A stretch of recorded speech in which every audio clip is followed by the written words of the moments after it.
It is my distinct pleasure to introduce our keynote speaker from day two at this ABLE Symposium 2026. Empo Entel Modis is a multi-award associate professor in the Department of Curriculum and Instructional Studies at the University of South Africa. Her teaching experience spans undergraduate and postgraduate courses in large class contexts within an open distance and e-learning institution. Her research interests include digital transformation in higher education, curriculum studies, faculty and student support, professional development, technology adoption, and obviously portfolios. She's also the co-editor of Digital Resilience of ePortfolios during and beyond the COVID-19 pandemic, Lessons for the Future. Highly recommend that. A publication that reflects her ongoing commitment to advancing the field of digital learning and ePortfolio practice. She's joining us remotely from South Africa, and it's my distinct pleasure to hand over the microphone to her. Thank you so much. Thank you so much, Pablo, for that wonderful welcome and reading of my bio. As you're reading, I'm thinking, multi-award winning professor, associate professor. There's a story behind there. Once upon a time in my life, I was actually a personal assistant, departmental secretary, and we will talk about it. I hope to remember how ePortfolios was part of the thing that made me love academia, and I'm here because of being exposed to online learning through ePortfolios. So that's wonderful. Thank you so much. Thank you, everybody. Thank you for coming in and joining us. Yesterday, we had fun with Salsabil and other presentations. I have requested to just quickly put off my video as I'm doing my presentation. I hope everybody will be comfortable with that. This is Mpho Entle. I am in Pretoria in South Africa. Thank you. And I'm going to now share my slides.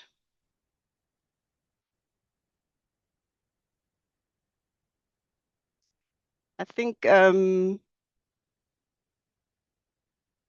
and Pablo did a good job this morning trying to get me to. We can see them now. Let's put them on presentation mode.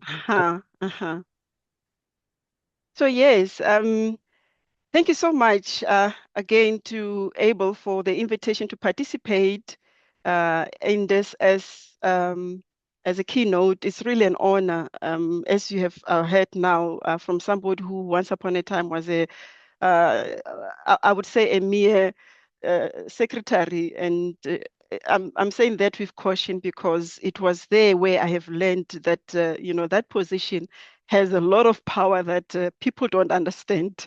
That secretaries and PAs, they are actually they co-drive organizations, but we don't know that. We don't know that. So today's talk, I also want to thank Christina Hubner, who is really a real champion of portfolio practice. I'll get to know most of you, but I have seen the passion from Christina, and I have really drawn a lot from her for the portfolio practice, especially for the global stuff. I thought I was passionate about portfolios until I've met Christina. People, it's just wonderful how she does what she does. It's beautiful. Today, I want to invite you to think about e-portfolios as ecosystems, living and breathing and evolving systems that holds learners through crisis, through change, and now, through the arrival of artificial intelligence, that e-portfolios are ecosystems. Before I go into that talk, I just want to quickly share, as Pablo has already shared, that also my talk comes from the book that we published last year with Prof. Nom from Mount Royal University in Canada. It was published through the Press Books. It's an open access, it's an OER, is available. But what is interesting about this book, beside all the headaches that goes with academic publishing, is at the end, I always say to my daughters, I've got 3 daughters, I always say to them, we celebrate winners. When you begin something, you start something and you go online and say, hey, now I'm starting a PhD journey, well and good for you. but we want you to come back at the end and say, hey, we have finished, so that we can celebrate. So I would rather not talk about the mess, the messy journey, but look at the beautiful product that came out. 43 chapters, 85 authors, 7 interconnected themes across 12 countries, 5 continents. This is really, truly an international e-portfolio resource. As I said, I don't want to really dwell much on it, but it's also important just to give a breakdown of the authors, our wonderful contributors from this book could not have happened without their contribution. We see that we had representation from Canada, from USA, from Australia, New Zealand, AUE, and the bulk of the chapters also came from African institution, and especially from from South Africa. So the themes, as I've said, there are 7. They are, interconnected and deliberately running through. There's an arc that running deliberately through the chapters or the themes, from crisis to innovation. As you can see there in the middle, you have chapters that speak about designing for impact, those that, calling us to rethink assessment, and also those who took us back through the COVID-19, who was, showing us how they navigated the challenges through the e-portfolios. And also we're looking, what is also nice is that you've got, I always say you cannot talk about e-portfolios and not talk about lifelong learning or talk about um, a reflective practice. And this comes throughout all the themes. And so we also have about 4 chapters or so that talks about looking ahead. One of those actually talks about the AI in e-portfolios. I know you guys in the Global North are much far ahead from us. We are playing catch up, which is fine. I'm happy that I am in this space. You can, there's an open invitation for you to come and share your knowledge, your experiences with us in the Global South, so that we can all benefit from this beautiful ecosystem of ours, e-portfolios. So back to the topic, the main talk, why ecosystems?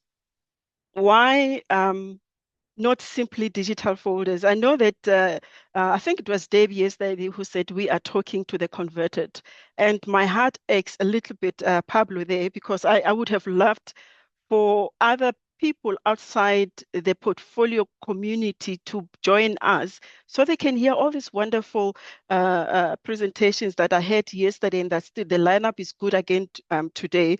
But again, thanks to technology, as you said, that this is recorded so that we can share what we are talking about here. Why ecosystem? Why do I believe that e-portfolios are ecosystem? So the 3 qualities define an ecosystem for me. And I just want to argue that each one applies directly to a well-functioning e-portfolio practice. First, as an ecosystem, e-portfolios are living and evolving. And we all know that. I hope you are nodding your heads. I can't see you because they are, an a static archive is finished the moment you stop adding to it. But the nature of e-portfolios, as I understand it, as I've experienced it, is that it's a never-ending product or process. You continuously add. Sometimes you don't even add physically to the physical or digital portfolio, but through reflection. And me being here is part of me adding to my portfolio journey, reflecting and sharing my reflections and experiences with you. So it's living and it's evolving. So if any portfolio is properly understood, it grows and it adapts and it breathes alongside our learners, across modules, across qualifications, career stages. even across the transition from being a student to being a practicing professional, just as I've shared now. And I think Salsabil also said something to this point yesterday, that uh, you can teach any subject, any level of education. You can teach with e-portfolios. They are that dynamic. You'll see now in the next slide we talk about how dynamic they are.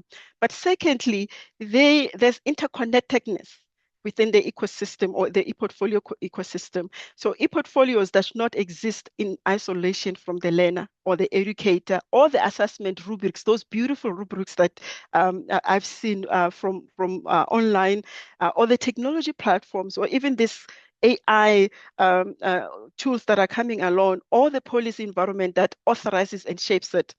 These are all interdependent nodes. And if you change one of this, for example, say, when you migrate to another platform, or a new assessment policy, if you change any one of these features, then the others will definitely feel it. The learners will feel it. The educators will start crumbling when you change the policy, because you change policies, you change how we do things, and all that. So it is this interconnectedness within the policy, the portfolio practice. Thirdly, I believe that as an ecosystem, e-portfolios are self-renewing. This is where reflection comes in. And I describe it here as nutrient cycling. So, for example, in a forest ecosystem, the fallen leaves, they decompose and they feed new growth.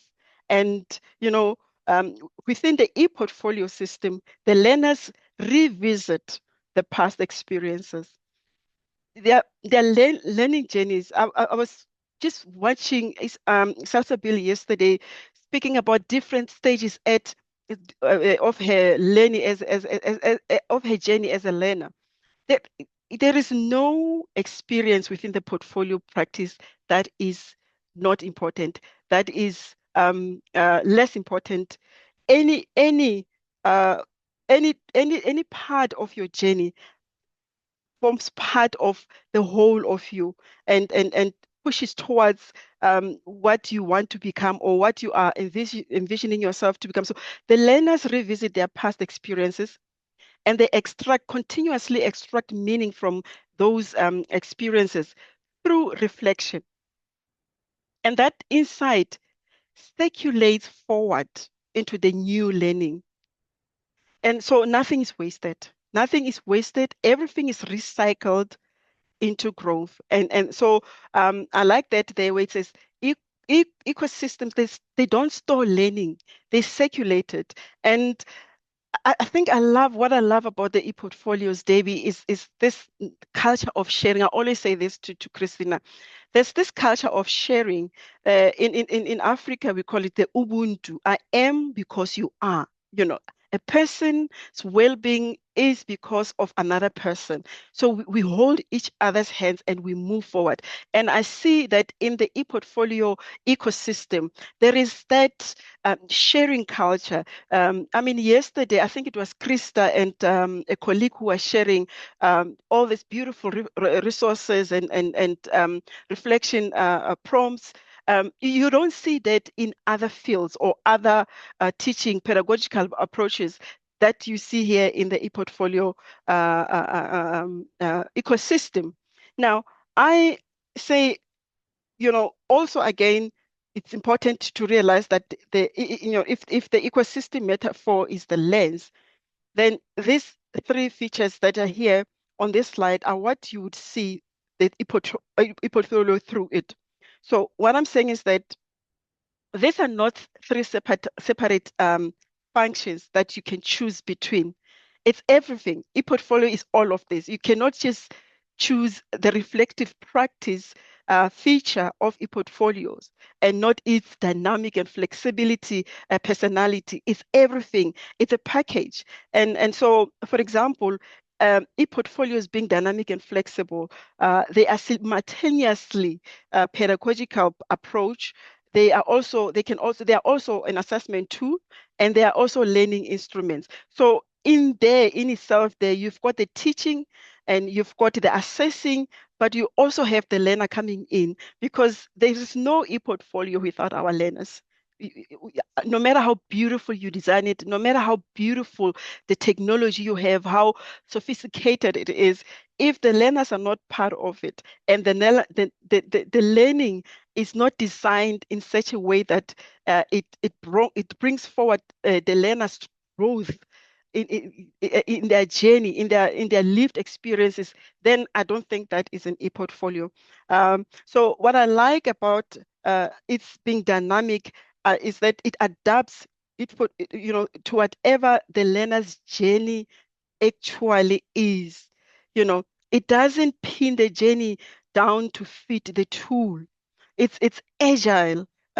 Our e-portfolio practice is not fragile. As we have seen from the book, I mean, we had 85 authors throughout the globe who said we want to share our stories. You will see the next slide there where we were tested. We want to share with you how we, eh, eh, we survived, not even survived, we thrived. The e-portfolio practice thrived through the COVID-19 pandemic. And so second, there's this beautiful feature, that the deep reflective practice that we see in e-portfolios. And this is the feature most often reduced to the checkbox in practice, where the educator will ask, is there a reflection, at the end of the task, or at the end of the module, is there a reflection? This is not what I mean here. Reflection in this framework is learner-centered and lifelong. It is critical inquiry into one's own growth, one's professional identity, and it's one's ongoing process of becoming.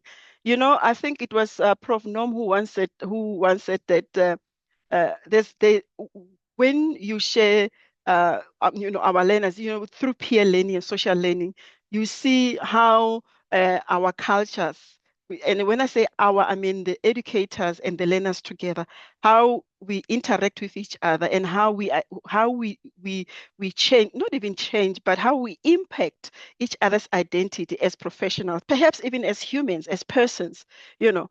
And this is one beautiful thing about the portfolio. It's much higher bar than the end of a module summary paragraph that, you just tick a checkbox that, the student has done a reflection. So third, I think, and I truly believe, that ePortfolio as an ecosystem is futuristic by design. This feature has two faces. It is digitally resilient, proven through the COVID-19 and beyond, which we have seen already and we can continue talking about. It is authentically human in an AI age. We had yesterday a presentation about how we can navigate the AI age with a portfolio. And it's also grounded in personal narrative done in algorithm. And I think that there's no algorithm that can fabricate a learner's reflection or lived experience. Of course, I also myself use, sometimes when you're applying for funding, they will want some reflection questions here and there. And we are academics, we are educators, we've got a lot of work. Sometimes you just tired thinking. You just go online and you go to your favorite AI tool, and then you give it your prompt, and it comes back with some reflection. You still have to read it. And oftentimes when I read it, I realize that it is really surface summary of my profile and my CV, that the AI can have access to it. AI does not have access to my emotions as a learner, as an educator. It does not have access to my lived experiences and how I share them verbally with you right now. It doesn't have the personality of Mpho Endle. It only has, it can only, produce a reflective piece based on the profiles that are online, and perhaps if you feed it with your CV. So that is what I like about AI, that we are AI proof, and I think this is coming in the next. It will come in the next. Let me see.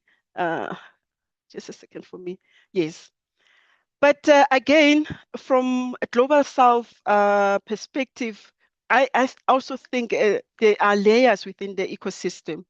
And from policy or institutional policy to the learner's reflective voice. And what I'm missing in my own institution is institutional policy that support e-portfolio use. And I would like to perhaps challenge you. At one stage, we're using Mahara here at UNISA. And Mahara, we stopped using Mahara because everybody was complaining about Mahara. And I was using Mahara myself and I was thinking, there's nothing wrong with Mahara. It has its own issues here and there, but which platform doesn't have issues?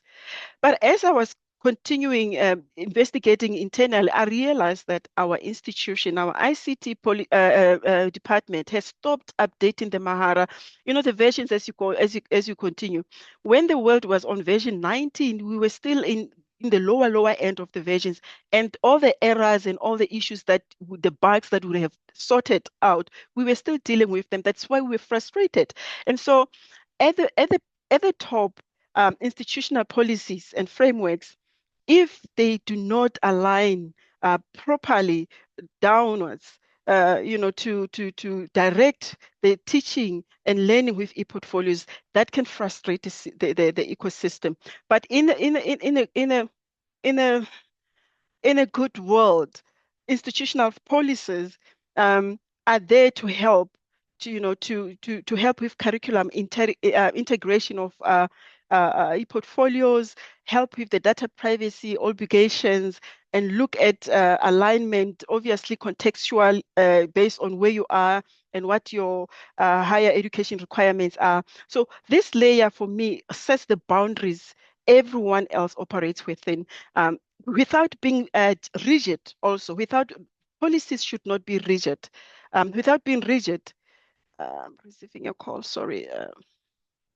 So there below, you've got, and the policies also speak to the assessment and support structures. As I've spoken now that our ICT department did not support us, and therefore we lost out on using Mahara. And I still believe Mahara was one of the best system for us, because me and my students, we were having fun, but the rest were not having fun.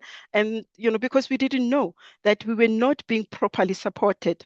So within the assessment and support structure, a layer, those beautiful rubrics that we so freely share, the peer review processes that happens between our learners, the feedback loops and mentoring relationships, that continuous evaluation, this is the is the connective tissue. It is where policy interventions either gets translated into meaningful practice or get lost in translation. So if they are rigid, they will definitely get lost in translation. And that's why I keep saying we need the global north to come in and help us and share, because I truly believe that e-portfolio is one of the fun ways of teaching, especially in distance education, especially in online learning environments. Then comes the technology platform or the technology layer there, where you have all these beautiful platforms and digital tools, but also critically accessibility and technical support again. So a platform that excludes learners without reliable connectivity or current devices is not neutral infrastructure. It's a policy decision with consequences. So in Africa, or in most African institutions, we have policies that the institutions will contribute some learning devices for learners who are not able to afford those. That is part of the ecosystem. We don't waste, we don't throw each other out. Excuse me. And at the base, we've got learners and educators themselves. And these are the lifeline of e-portfolios. But those reflection cycles, the artifacts curation, the interaction with the content, with the technology, with each other, with interacting with the self also. Reflection is about also interacting with yourself. So everything above is either nourishes this layer or starves it. If the technology that is chosen is not fit for purpose or for context, obviously the learners will suffer. The learners will suffer.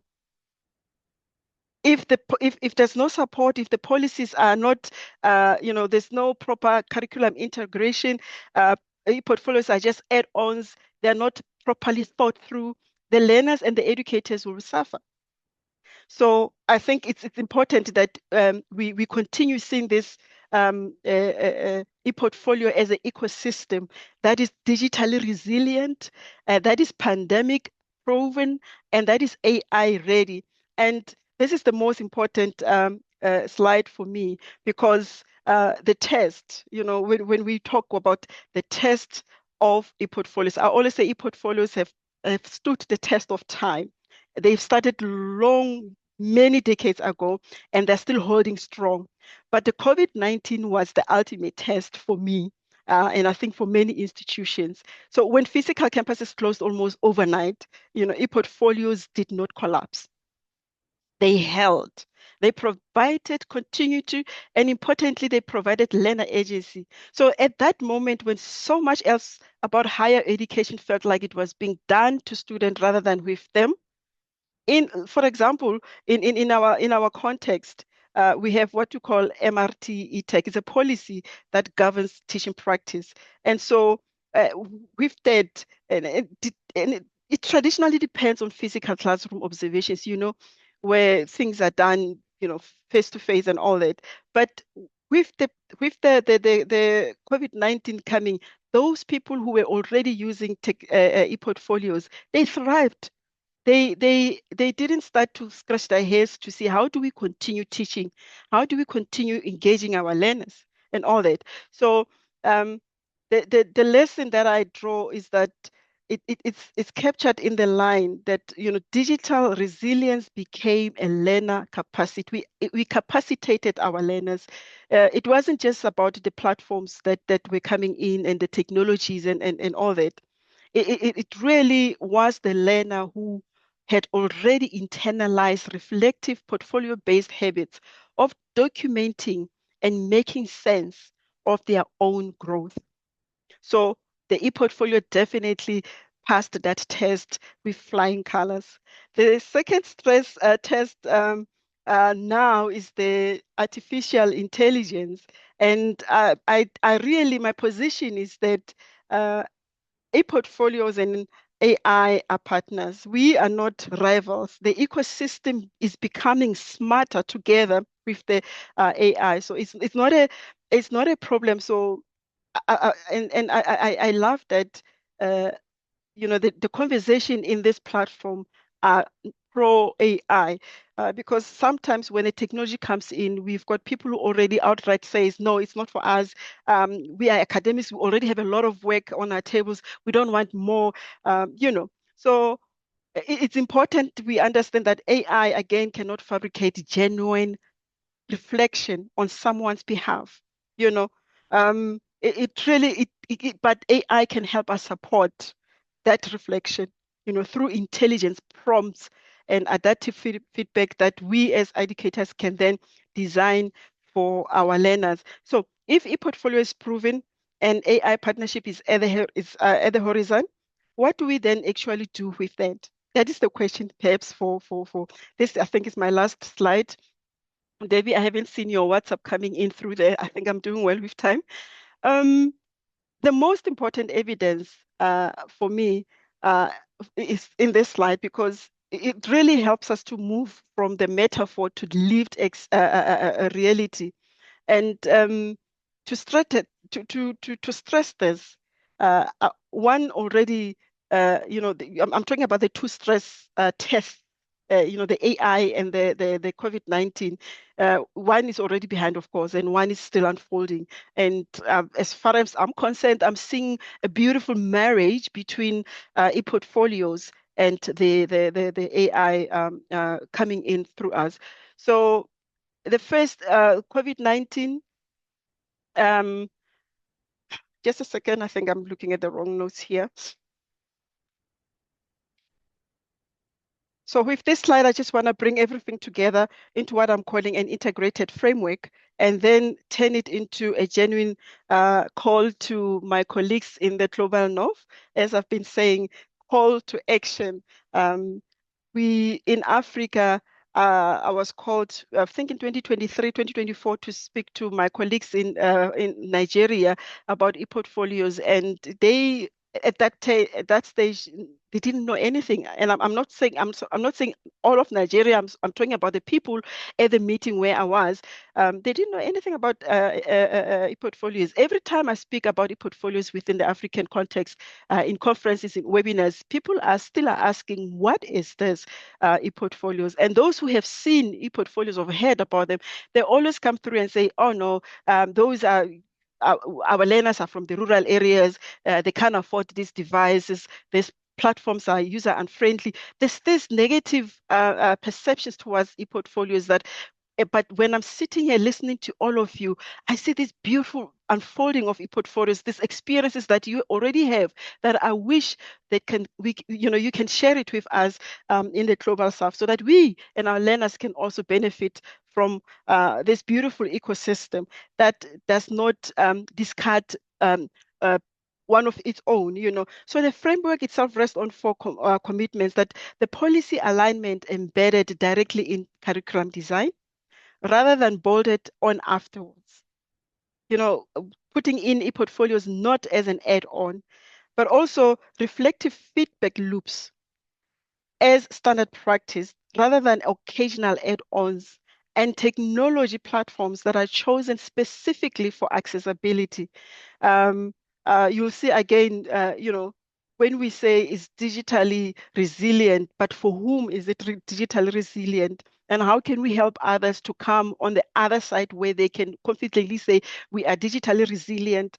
And of course, thanks to the e-portfolios, also not convenience or not because of cost alone, but truly accessible and learner agency that is placed at the very, very center of governance, not on the edges, not on the edges. So from that framework, here is what I'm asking humbly, that the ABLE community, the Mahara community, Pablo, you just said you're the vice president. I didn't know that. Thanks for exposing yourself. This is for you too. You guys are an international organization. Perhaps it's time you strongly push towards South Africa, towards Mpo Entle and colleagues in South Africa, so that we can learn and absorb what you're doing, so that our learners can also benefit from this beautiful ecosystem that you guys are living in. And you can come help with resources, information, your lived experiences, even for letting us in and participate so that we can learn, even if it's learning passively, but observing how you guys are doing things and coming in and contextualizing them and adapting them to our context. So I really look forward to more collaborations with you guys. And on this slide, that was my last slide. I just wanted to share with you that I will be hosting Christina on the 2nd of July. She'll be talking on the portfolio in and outside of the classroom. I have a project where we are introducing e-portfolios into to high school, to grade 8, grade 9. I don't know what you call it. I think you call it K-12 in the North. And Christina will be talking on that on the 2nd. I don't have registration. We are still in the planning phase. Registration will be shared soon. But I'm also speaking tomorrow. I know that you guys are tired. You've had your meeting last week, and this week you've got the symposium. But if you can just perhaps help share this in your networks. With that, I want to say thank you, Paolo. But before I step down, I just want to also bring these 3 questions, perhaps to contribute to the conversation that comes forward now. What does this ecosystem need most? If we say the ecosystem is self-reliance, is self-renewing, there's no waste in the system, and it features reflective practice and everything else that that we have spoken about now. What does this ecosystem need most? Is it policy? Is it technology? Or is it trust? And if AI can generate a reflection, what does that tell us? And this is about the design of e-portfolios and the tasks, and all those. What does that tell? If AI can generate a reflection, what does that tell us about our teaching approach or the e-portfolio? And lastly, what should the 2035 e-portfolio have preserved from what we have learned from the COVID-19 pandemic and from now the marriage with AI? What should it preserve? With that, I want to say thank you so much. Thank you.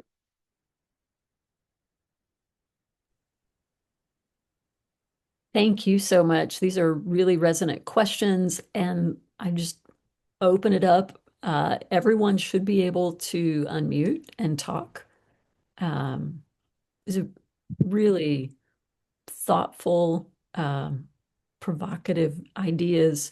And I love what's been going on in the chat. I know the speakers always don't see that because we're in the zone. We're talking really wonderful quotes and ideas about ecosystems and interplay, and the idea that these conversations are coming up in other disciplinary areas as well.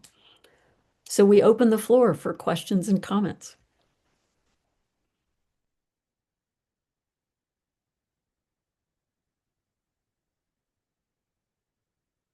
So I have been thinking about something that you brought up, which is the idea of, what does integrating e-portfolios in countries, in the global south, for example, look like?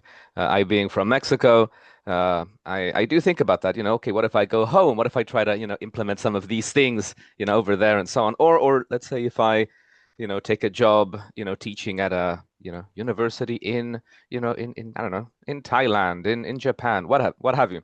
I question also, obviously, the culture around AI being different, right? Perhaps they don't have the same kind of, issues that we may have with our students sometimes wanting to take certain shortcuts. But another thing that also came up, which might be ancillary to this, is the platforms. In many ways, the backbone of the different tutorials, the approaches, and so on are also, interwoven with things like, Wix, with things like, Google Sites. And I think it would be perhaps something that we could do in the future to share resources also to do with, okay, well, what would we use over there, where perhaps something like Google Sites might not be the thing that we do, especially, with cybersecurity and everyone being at loggerheads, instead of trying to be more united, right, and sharing the things we have together. What would that look like, right, for the implementation of a program or into a course, etc.?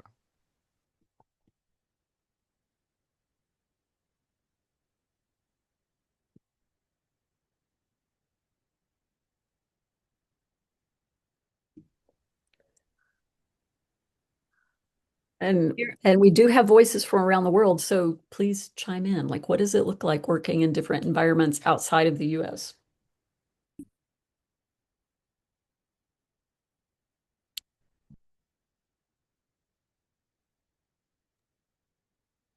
Well, until I think you're muted. That's beautiful. That's beautiful. That's beautiful technology right there. Uh, that's fine. I was just asking if I can respond, but also just to share my experience. Diego, my first experience with what I call the real e-portfolio experience was with the University of Maryland Global Campus in 2013, when I was first introduced to e-portfolio. And the support I received and the fact that they gave me a few platforms to choose from. I was not given one platform and told, do make it work. I was given different platforms and I was able to test and see, and eventually I chose one I was comfortable with. And I think this international collaborations are helpful, because it was from that experience in 2013 that I said, oh, this is something different. I never wanted to become a teacher in my life, believe me. But from then onwards, I wanted to duplicate the support I received, the joy, the fun of learning with ePortfolios. And then I started working towards becoming an academic. And I was eventually employed as an academic, as a lecturer in 2018. So from 2013, that experience built up to 2018. And here I am. So those international collaborations, are very, very helpful.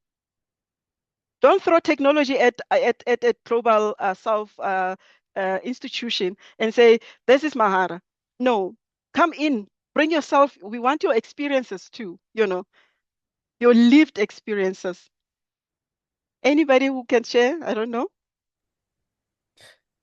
I'm sorry, I'm still waking up, so my voice is not quite here.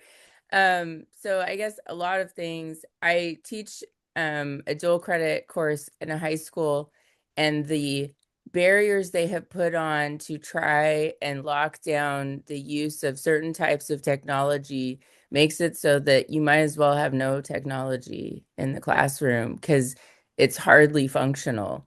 And so on the one hand, very little possibility of using AI in that sense.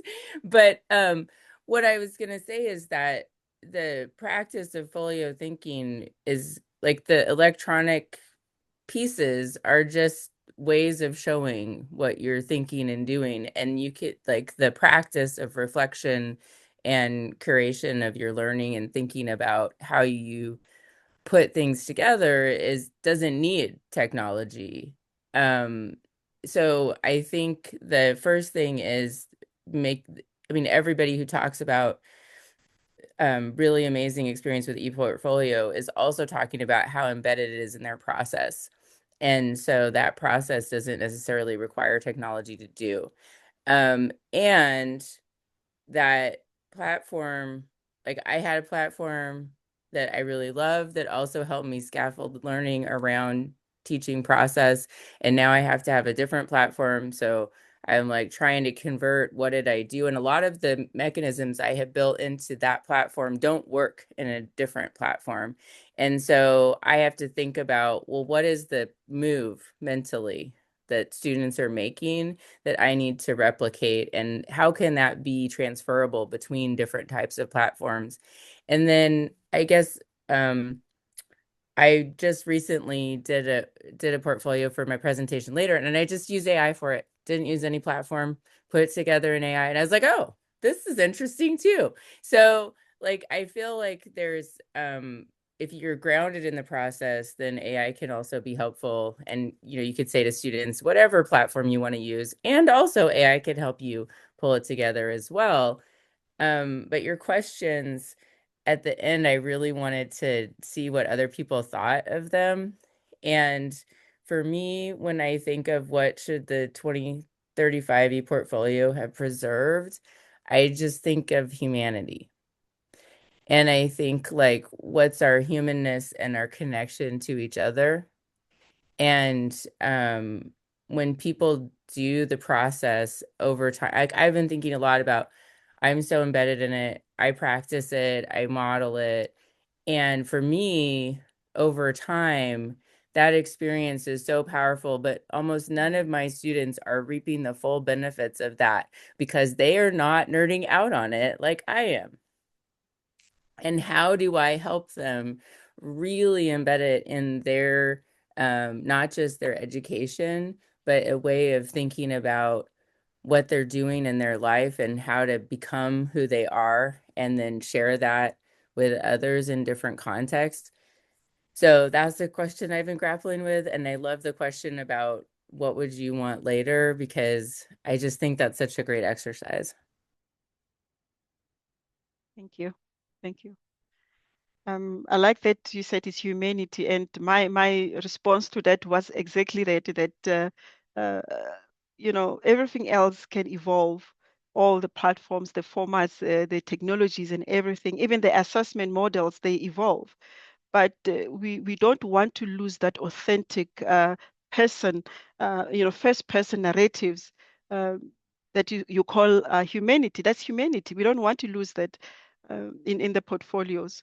So I think that's beautiful, Sonja. Thank you so much.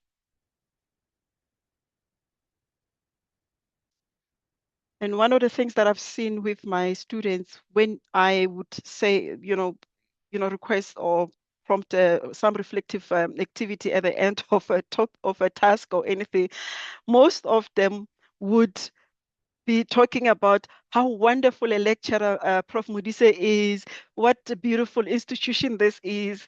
And we have to go back, and I would have to go back to them. I said, but you are not reflecting about this is not a first person narration of your experience. You're not telling me about your lived experience, how you experienced from the beginning when you started this module, how you interacted with the content and other students and everything within the ecosystem. Thank you for telling me I'm a beautiful and wonderful lecturer, but that's not what reflection is about, So, and that's why I'm saying when a student submits something and you see a reflection, I think, again, the most important thing is for us to read it and read the reflection with a reflective mind also, because your students' reflection reflects also what kind of an educator you are, what sort of design, how you designed your portfolio tasks. It brings back to you. So, yeah, let me leave it at that. Thank you. Well, thank you so much. We'll have a round of applause